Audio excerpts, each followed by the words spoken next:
much do you think John Tavares is driven by the fact that he's got those battle scars? He's been in the league 9 years. He hasn't had playoff success he's been looking for. Well, I think obviously that's an important part. I think it's an important part for our group just because we've got so many kids and they're fortunate to be on a good team so fast. And, when you've been in the league a long time, and Patty Marleau's another guy, you've been in the league a long time on a really, really, really good team. But you haven't got your name on the cup. That's because you got to line up the moon and the stars to win the thing. Everyone thinks you just get a few good players and you got a chance, and they get all excited. But the reality is you got to get prepared, and it's a grind, and then you got to stay healthy, and you got to get some luck. Andrew was saying he's always been a hockey junkie, even back in his junior days. John, what has stood out to you in that regard? Well, obviously very committed pro and takes his craft seriously, takes the game seriously, and I think that's a good thing for our young guys to be around.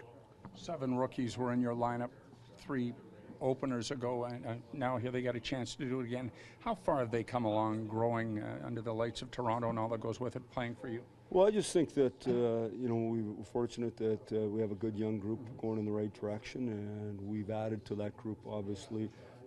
I think we have 8 guys that were in an open day lineup on our roster here start, so there's been lots of changes that way.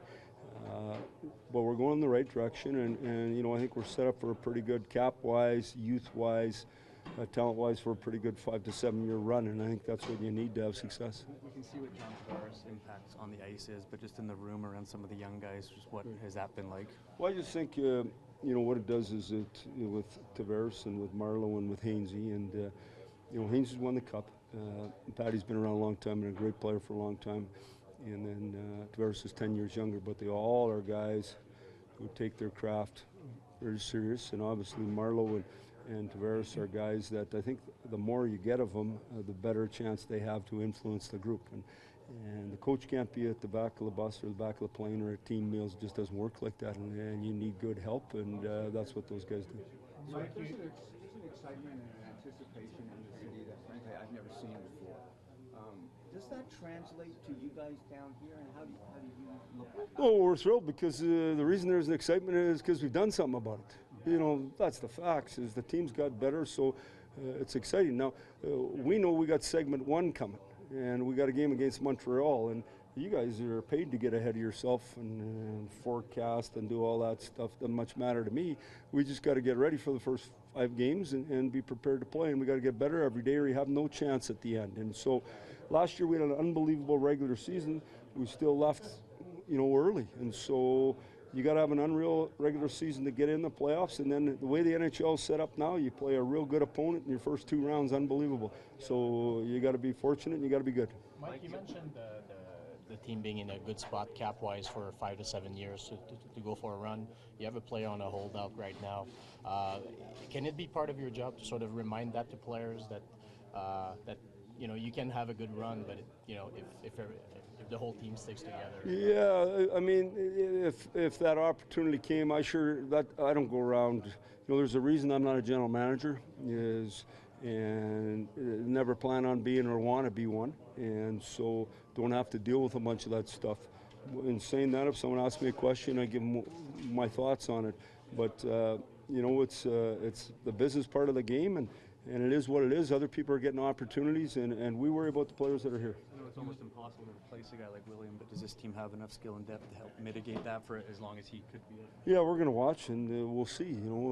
Obviously, like I said to you, other people are getting opportunities and good opportunities, and they've worked hard and been good this far, and we just keep going. And there's no sense worrying about guys that aren't here or available or injured or any of that. That does you no good. You elaborate a bit on Curtis Galvin and what it means for Garrett? Well, I think the big thing is Mac, great, like they did unbelievable in getting Mac. Great person, great family, good pro, does it right every day, good goaltender. So he's a quality man. Pick is another quality guy. Unbelievable last year for Sparks, helping him become a pro. He's got good numbers in the National Hockey League. He'll do a good job, but he's a great teammate. And so we're going to miss those guys. Kaskisuo now in the minors, he's standing by himself. And yet that's the way the league is made. It's made to try to keep everybody exactly the same, right? So that's the way it goes. So you'd love to have them all slip through, but they didn't. What didn't work out for Connor Carrick here? No, for him to play on our team this year, he was going to end up being 7 or 8 again.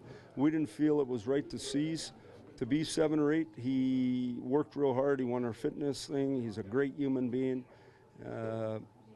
You know, they're all the people I've talked about today. He's a great guy, and he got a great wife, and he wants an opportunity to play ahead of where we could give him the opportunity to play. So good for him. He gets that chance. Mike, you had the chance to be the coach of Shea Weber with Team Canada.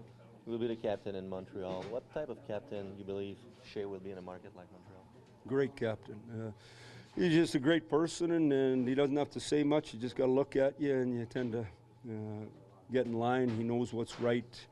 He does what's right. He's not influenced by the media or by fans or anything like that. He's a great pro. You know, it's unfortunate for them. He's not healthy. Like the process for you being where you are now, when you went to Detroit, that was a good team right away. Here, you've had to go from the bottom of the league to where you are now. What's that been like for you? Well, the first year I wasn't exactly a ton of fun. I mean, obviously, when I made the decision to come here, lots of people thought I was absolutely crazy. And at times, my first year, I thought I was crazy myself.